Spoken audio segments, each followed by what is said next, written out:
Carleton University is the only Canadian university to have a standalone Institute of African Studies. The Institute offers degree programs at the undergraduate and graduate level.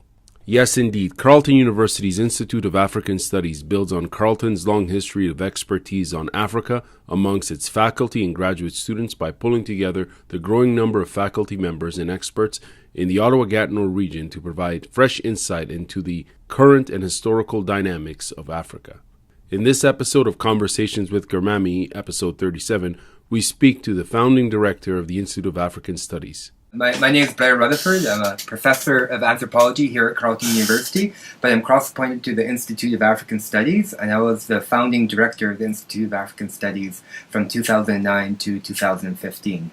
Currently, my colleague and friend, Professor Pius Adesami, is the director of the Institute, and I'm one of 47 professors who's cross-appointed to the Institute of African Studies here at Carleton.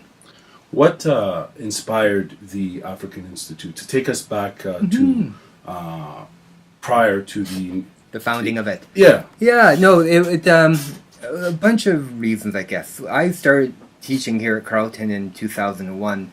Before I came at Carleton, I was teaching at the University of Regina beforehand. I knew of Carleton had a good reputation in the study of different parts of Africa, particularly in political science and particularly in Southern Africa. It had a long reputation of being a kind of a strong source of scholarship in Canada on Africa. When I arrived, I quickly introduced myself to the professors who were already working in Africa here, and they had a small committee and they would put on different talks, and I joined that committee. But over the next few years, serendipitously, I can't even talk. Luckily, different units kept hiring professors who were working in Africa or African diaspora issues. And this is from a range of disciplines, both in the social sciences, humanities, the School of Business, in the sciences and engineering. And we started to work amongst ourselves, saying, comparing notes, if you will. Talking about how more and more students are taking our courses on Africa or African diaspora in different departments, how there seemed to be a growing interest for a variety of reasons amongst students here at Carleton to know more about Africa. So probably about a half dozen of us started to meet and thought, well, maybe we should see if we can formalize a bit more this study of Africa, kind of bringing together the existing courses and perhaps offering more courses to try to meet this demand. So it took several years to put the proposal together, to organize ourselves, to find out what is required by the different administrative requirements here at Carleton to make such a proposal. But as we started to move forward and we talking to the deans and talking to the senior administration, we and they started to realize Carleton's in a really unique position. There's long-standing African Studies undergraduate programs at McGill, at University of Toronto, at York University, and Toronto and Montreal as cities probably have a much greater concentration of faculty members working on Africa or African diaspora compared to, say, Ottawa. But those undergraduate programs, they're very good, but they're not a single department. They're kind of buried in colleges or interdisciplinary programs, so they don't quite have the same visibility as perhaps they should.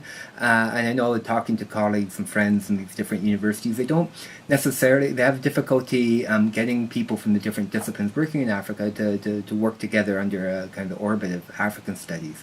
So at Carleton, we came up with the proposal and got accepted by the administration to set up an institute, which is more or less like a department, which to give the visibility of African studies, not only because we have a large number, relatively speaking, of professors working here, but also because Ottawa, as a government city, it's got an incredible range and depth of institutions with people working in Africa and African diaspora, which frankly Toronto and Montreal don't have. So we have the Canadian government and a number of its departments work in Africa, what's now called Global Affairs Canada, also Citizenship and Immigration Canada, Export Development Canada, a whole set of range of either institutions and departments and parastatals, but also the embassies are here. There's over 30 African high commissions and African embassies. Many of the people working there, including the high commissioners and ambassadors, are academics, are very knowledgeable, and they're keen to share their knowledge. They also bring people to the embassies who we can tap into to give talks.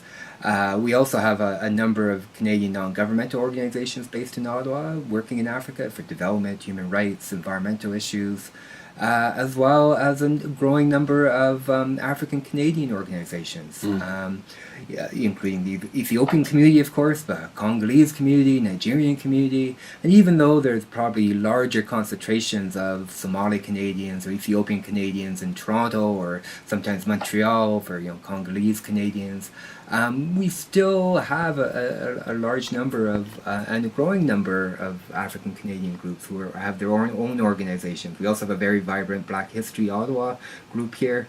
So the Institute became a vehicle for both faculty and students to help to try to reach out and make linkages with these different organizations and to provide an opportunity to have discussions bringing in different partners and different perspectives to share knowledge on both what's happening in different parts of Africa and what's happening amongst different African diaspora communities in Canada or elsewhere. So that was the logic, and thankfully the administration supported it, and I think quite happily it's been a very successful endeavor so far. You mentioned earlier that there was interest from students in regards to African studies. What is it from your point of view and experience? What is it that draws students' interest on African studies? Yeah, it's a great question, and I think it shifted. When I was an undergraduate back in the 1980s, to be honest, the big interest for most students was the anti-apartheid struggle. That's a lot of Canadian campuses had anti-apartheid organizations trying to push their universities to divest and help promote the sanctions movement. I know I was part of that, both as an undergraduate and graduate student. Now, and lots of people, I started teaching in the late 1990s, but talking to my older colleagues, and I said after the fall of apartheid, there was a kind of a fall of interest for a while in African issues in the 1990s, but it started to pick up for a variety of reasons in the 2000s. One is a growing interest in the wider world around them. As you may know, more and more Canadian high schools have courses on the world, not necessarily Africa, but there is a focus depending on the global studies. Global studies, yeah. Exactly. And I know, at least here in Ottawa, there's a number of groups on the high school campuses that focus on Black history or focus on charitable organizations supporting schools or even taking trips to Kenya or elsewhere, which kind of open up students who have had no previous experience in Africa will open up their minds than say my generation, where that wasn't the case unless you had a personal biographical reason. So many of these students have an interest in learning more, often international development, human rights, women's rights, gender rights, but also just to try to know more about the diversity of the continent. But there's also a growing number of Canadians who are first generation or second generation African Canadians.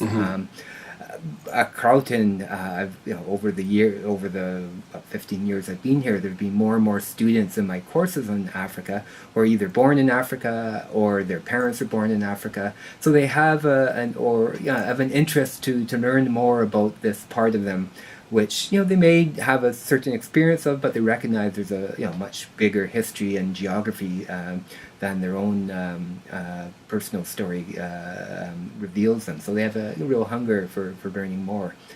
So these are two of the big motivations for our students. And sometimes, of course, it's a combination. Students with direct linkages to Africa often are interested in human rights or politics or international development as well. So our program, though, even if you say have an interest in human rights issues, our program is designed to provide a kind of a wider, holistic view of the continent. So yes, you learn about human rights. You also learn about politics. But also learn about the history, the pre-colonial history, the very rich, dynamic pre-colonial history, the slave trade, of course, a big focus on colonialism and the major impacts it's had in many parts of the continent. You also have to understand literature. So you get exposed to either English literature or French literature. You also look at popular culture, the social media.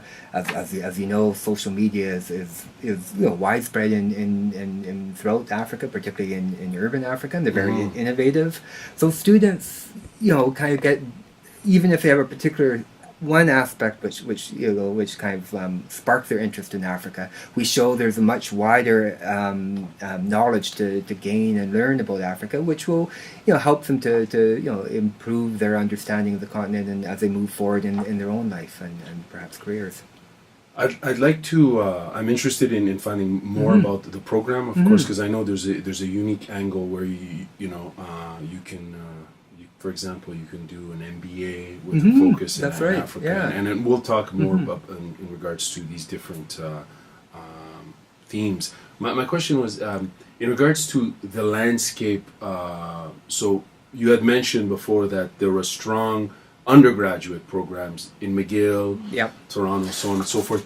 What was the landscape within Canadian academic institutions? Back then, when it came to strong graduate programs, was there one? I to the best of my knowledge, there never had been a graduate program in African Studies in Canada. So this is the first one? Yeah, so wow. my understanding, maybe there had been one and it closed down, but I don't think so. I mean, so about 4 years ago, maybe 5 years ago, we began what we call collaborative masters in African Studies, because many of our students and others were interested in kind of pursuing their research and studies at a graduate level. So the collaborative masters means you could do a specialization in African Studies in the MBA or 14 different MA programs or the Masters of Journalism. So you have to get accepted into one of these MA programs or the MBA or the Masters of Journalism program, the MJ, and then you can then you apply also to specialize in the African Studies, Collaborative African Studies program. So you take a core course in African Studies, which is offered by our institute, and then either do a thesis or a master's research paper in African Studies, or you also, if you do a coursework, MBA or MA or MJ, then you take additional courses which are focused on Africa or its diasporas. And it's been a very successful program. Each year we have anywhere from 11 to 15 students taking it. From 5 to 7 different programs. So we have a number. Each year we've had a number of students from NIPSIA, the Norman Patterson School of International Affairs, but we've also had students from English and French and Women's Studies and Political Economy and the MBA program, Masters of Journalism. And what happens again, each student is learning more about their particular discipline, but they're also going to be exposed to other ways of looking at Africa and other forms of knowledge in African Studies. So the NIPSIA students will be learning what it's like, what African cinema is like, what post-colonial studies have to say, whereas women's studies will have to learn about what the economists have to say about Africa. So it kind of broadens their views. Even they aren't. It's not trying to proselytize. Trying to get a better understanding of the dynamism of both the knowledges and the societies, both in different parts of Africa and then the diaspora movements. So we're quite excited. In fact, we were talking about, and we'll see if we move forward, but we were talking to try to introduce maybe a collaborative doctoral program. So in different PhD programs offered at Carleton, students can specialize in African Studies as well. Cool. Are other Canadian universities, or are they reaching out and saying, hey, are others trying to potentially pursue the a similar? From my understanding, York University has been looking at potential grad programs. I understand University of Toronto, Scarborough is trying to, kind of have an African Studies program. Currently, it's part of Innis College, I believe, in the downtown campus. So there are, there's definitely spin-offs. I know there have been students at University of British Columbia who've been in touch, trying to push their faculty to do something as well. So I can't say it's driven by us, of course, but people are definitely have recognized us as a leading center of African studies, since we're currently the only standalone Department of African Studies in Canada. The other ones, as I said, are buried in interdisciplinary programs so far. I got a question. It's kind of I'll just ask, what is the value of studying, being involved in African studies, especially in this day and age for a student or for anyone? What is the value in your opinion? Yeah, no, it's a good question. It's a question we get asked a lot, both by students and when we meet often their parents in kind of the open houses. People wonder, well, why should I go in African studies as opposed to psychology or criminology, for example? One answer we give, there's different ways of looking at it, but one answer is that we say you study Africa to learn about the world, because Africa has been at the center of worldwide events and activities, from almost day one of the history of humanity, at least. Early hominids emerged from what we now call the continent of Africa. The slave trade not only devastated different parts of the continent of Africa, but also was instrumental in driving the creation of capitalism in Western Europe. The Industrial Revolution was driven in large part from the profits generated through the slave trade. So to understand these dynamic processes, to understand the issues of climate change today, Africa is going to be, according to most scientific expertise right now, Africa or different parts of the continent is going to be most adversely affected by climate change, and particularly in terms of agriculture and transitions in the agrarian landscapes. So to understand these global issues, you really you have to understand Africa, not Africa. You have to understand the social, political, economic, geographical, cultural dynamics going on in the continent.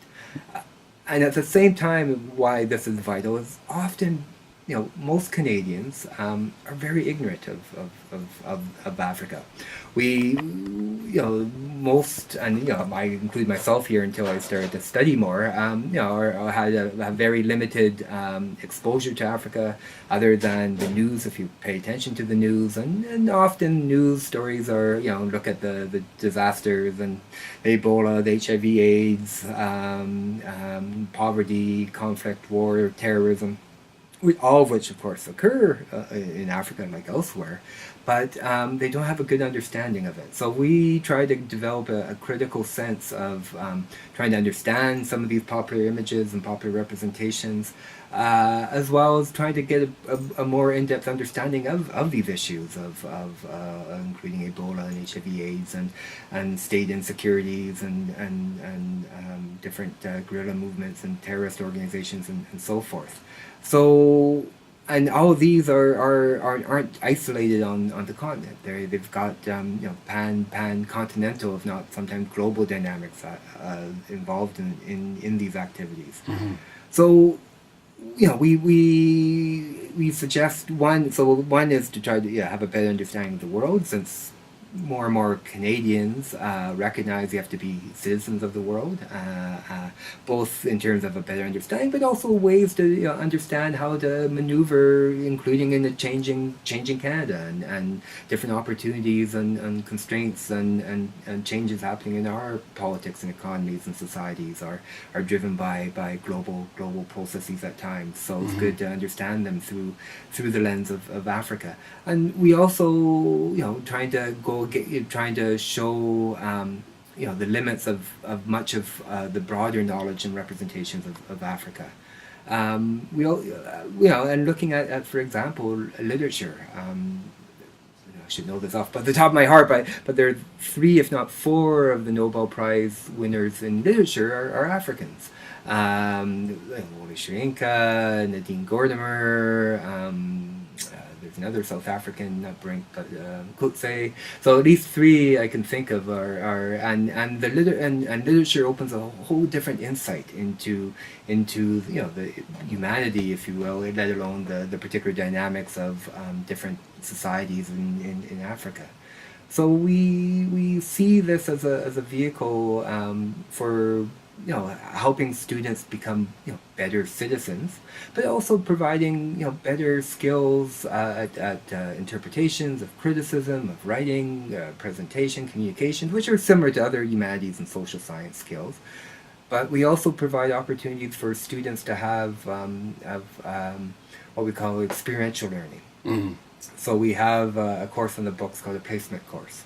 So a student in their third or fourth year are able to spend the equivalent of a day a week at an organization that works in African or African diaspora issues. So we've had students who've worked in the Pan-African Bureau at GAC, Global Affairs Canada. We've had students who've worked with non-governmental organizations. We have students working with African Canadian community groups. We've had students working with African high commissions. And they don't get paid, but they we have a kind of a contract where there have to be particular learning objectives and particular tasks where students are applying what they're learning in a classroom in a workplace. And they're getting evaluated by the supervisor in that workplace, plus a faculty member that oversees it.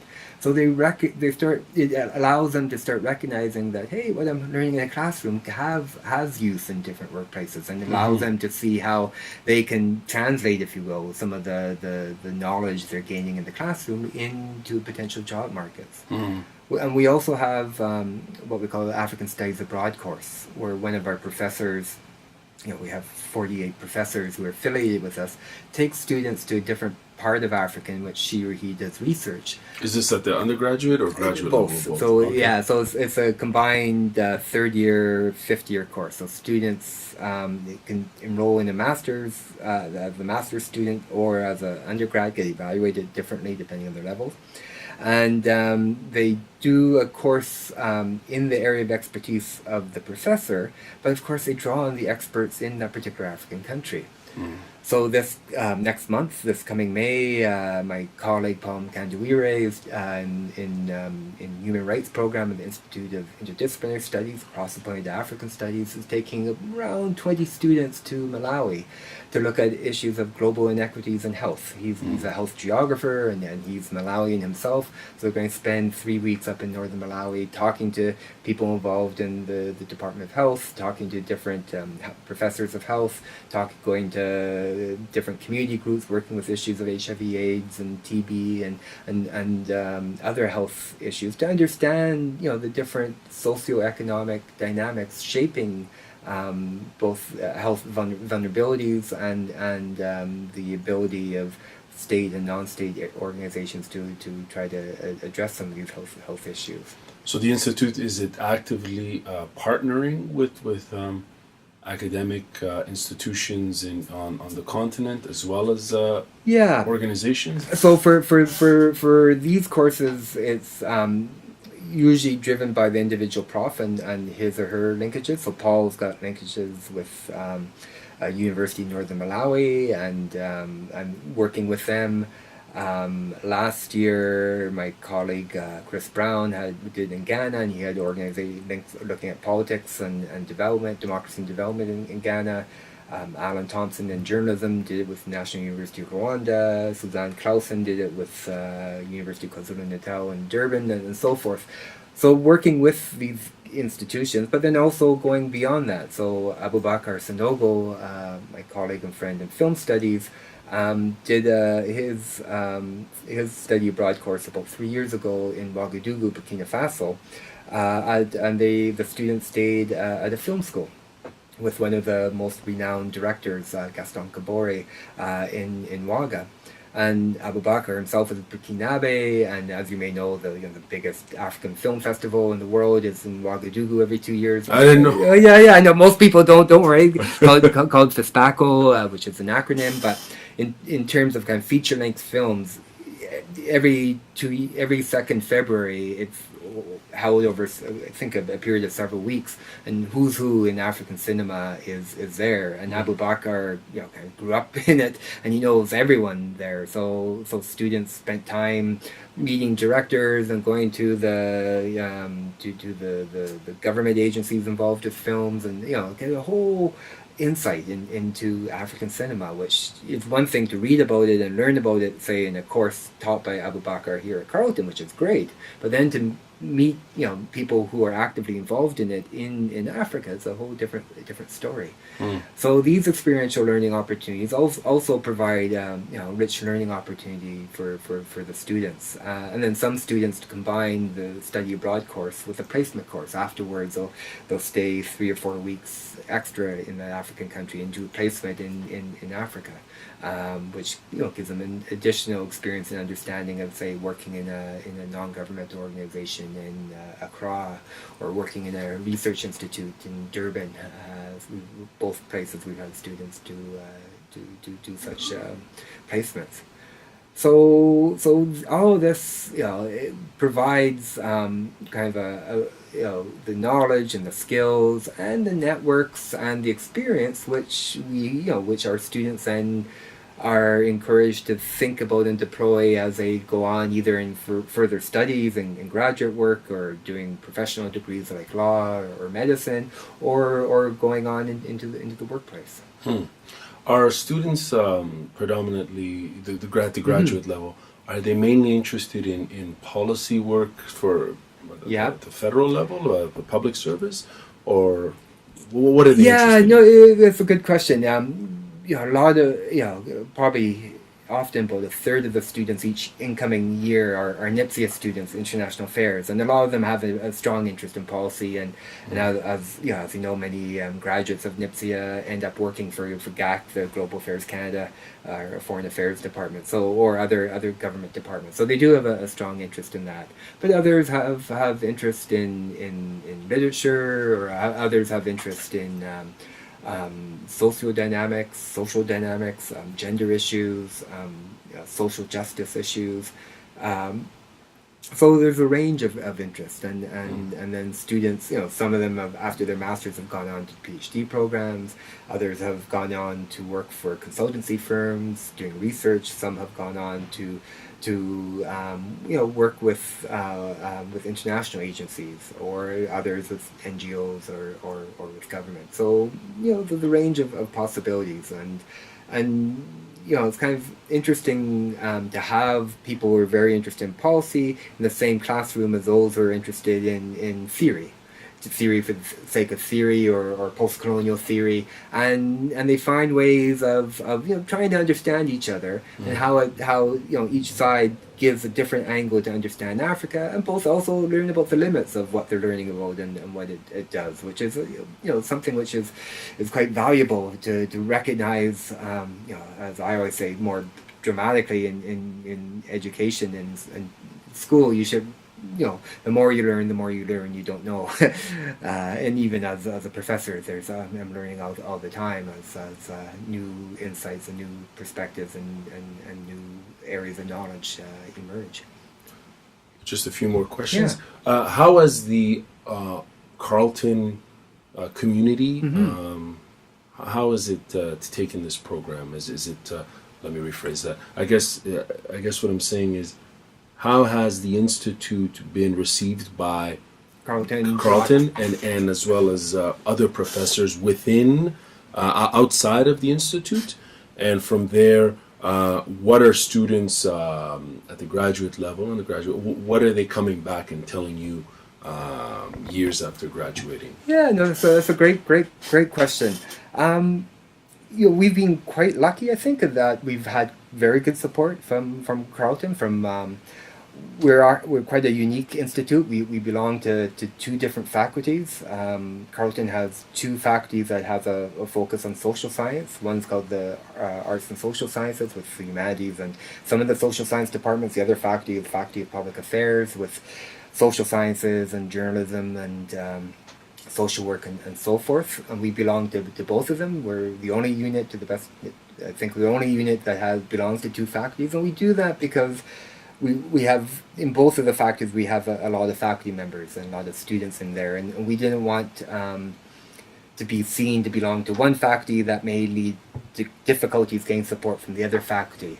So it doubles the meetings the director has to go to two different faculty, but it also means that we're able to draw on the resources and the different strengths of the two different faculty members. And I think that also helps because all the departments, at least the chairs and directors of the different schools and departments and institutes in both faculties, they know about African studies because the director is at those meetings and explaining what we're doing and contributing to the discussion at chairs and directors meetings. So, and our management committee also involves chairs from 4 key departments: political science, law and legal studies, history, and sociology and anthropology. Both those 4 have a number of faculty members involved, and there's courses that are cross-listed from those departments with us. So at those meetings, we get to discuss with the important chairs what we want to do and make sure we aren't offending anyone, and gain their support and gain their insights and all that. So I think, I haven't heard of any kind of bad mouthing from us or resentment, and we've been learning from our colleagues in these different and more established departments and programs. In terms of what our graduates have been telling us, generally been getting great support from them. So we've talked to a number of students who've gone on to do either MAs if they've done a BA with us elsewhere, or they've gone on to do PhDs if they've done MAs elsewhere, and they say they miss the focus on Africa, which the other universities don't have, in Toronto or McGill or Ottawa. Of course, there's great professors working on the different topics of Africa, but they don't have the concentration of resources, nor do they have such a dynamic activities like our institute. As you know, we've had there have been over 150 events we've had since 2009, either organized by ourselves or co-organized with people like yourself in the community. So we have a busy schedule. We have a weekly listserv that sends out information about our own events, but also public events going on in the Ottawa-Gatineau area, as well as calls for papers for conferences and so forth. So we get, because of that, we get, on that listserv, I believe there's about 2,000 email addresses on that. So we often get, a wide range of people coming to our events, people from the government, people from the embassies, people from NGO community, and people from the wider community. And always these individuals have often very rich insight and knowledge to contribute to the discussion afterwards. So that part, students say, they benefited from that being here, and they miss that part elsewhere. And then we work closely with our colleagues at University of Ottawa. We have great colleagues in political science, sociology, anthropology, history, and other departments there who work in Africa. They don't have an African Studies program, but we involve them and bring and have them give talks, and we contribute to events down the canal at University of Ottawa, because the aim is to enhance and expand the dialogues and kind of pursuit of discussion and debate about different issues concerning Africa and its diasporas, and we're more than happy in working with others. And in fact, the Canadian Association of African Studies, which is the academic body of Canadian academics, predominantly academics, but who work in African studies issues, is housed in our institute. So basically it means we have a few filing cabinet drawers of their stuff, but we also support them by having a research assistant who helps them do their annual conference. We've hosted their annual conference twice the last 6 years. So we're connected in the beyond just the Ottawa area to different expertise and experts on Africa and in Canada. And you mentioned earlier about linkages to different research centers and universities in Africa. So Carleton has exchange agreements with about 4 or 5 African universities, not tied to us, but tied usually to the university at large, but including University of Addis Ababa, University of Witwatersrand in Johannesburg, University of Ghana.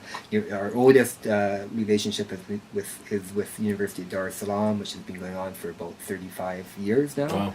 Wow. So that allows students to go back and forth between the two universities, but it also often means different professors do research together. So I'm involved in a couple research projects with colleagues at Forbay College in University of Sierra Leone, at Eduardo Malan University in Maputo, Mozambique. We also work with NGOs here who have links with colleagues in DRC, Rwanda, Uganda. So these are different opportunities for our students also to pursue both undergrad, but particularly our graduate students. You've been at Carleton for 15 years, Yeah. right? How would you describe the last 15 years? What comes to your mind? What words come to your mind? Yeah, I think excitement really, and largely because the Institute of African Studies has emerged in the last six years, and I've been lucky enough to both being part of the group that helped to put it together, then became the director, and the exciting part has been to get the involvement of lots of faculty members and lots of students, and it's just growing even more. Last October, our undergraduates organized the first undergraduate research conference in African Studies. And there's kind of a growing interest in North America that undergraduate students shouldn't be just seen as people who take classes, but they also do research in their classroom and the other experience, and there's an interest in providing more opportunities for them to share their knowledge. So our students were keen to do this, and they organized a call for papers, and organized a conference, and it was a huge success. There were 17 presenters, with about 4 that came from Calgary, about 3 from Toronto, 1 from Kingston, about 3 or 4 from upstate New York, plus about 4 or 5 from Ottawa.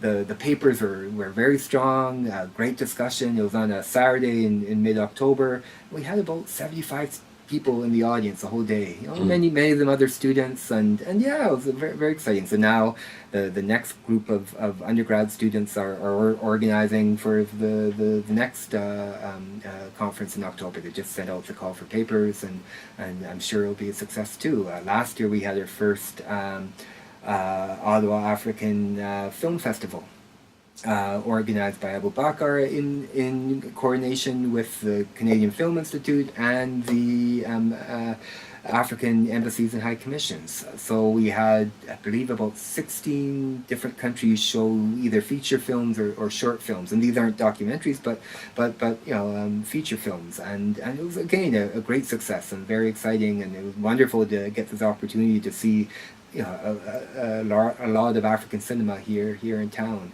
So the lots of excitement, lots of possibilities, and Pius, the new director of Institute of African Studies, he himself is a kind of a giant in terms of public intellectuals in Nigeria.